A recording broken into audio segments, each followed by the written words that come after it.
There was a time I used to stare at the ceiling for hours, replaying every moment, every rejection, every what if. I started to believe maybe Allah just didn't write mercy for me. Maybe my naseeb was always meant to be full of pain. I had a dream. A seat in medical college, a rare chance. I worked for it. I cried for it.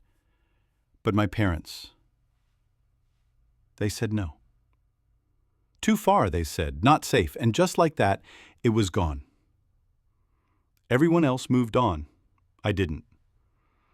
I'd watch my friends in white coats, hear doctor before their names, and I'd smile, but inside, it hurt.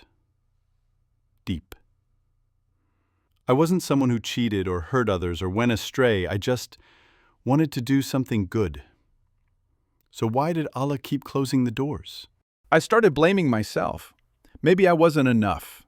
Maybe Allah had written a destiny for me that lacked love, success, ease. I compared. I overthought. I believed.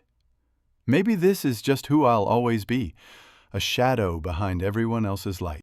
But then something shifted.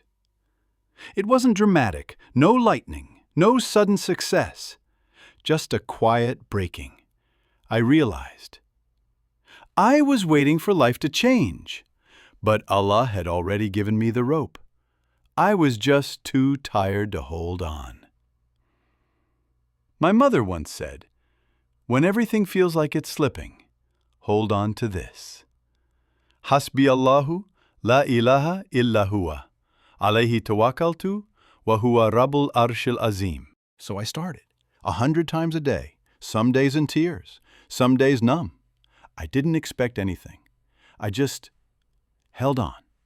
And little by little, I changed. Not my external world, but my internal one. Allah didn't give me back the old dream. He gave me something better. Peace, purpose, and a path I would have never imagined. That's how Allah works. If you're overthinking your naseeb, listen. You don't need to control the future. You just need to trust the one who holds it. Every delay is a design. Every no from this world might be a yes from Allah later.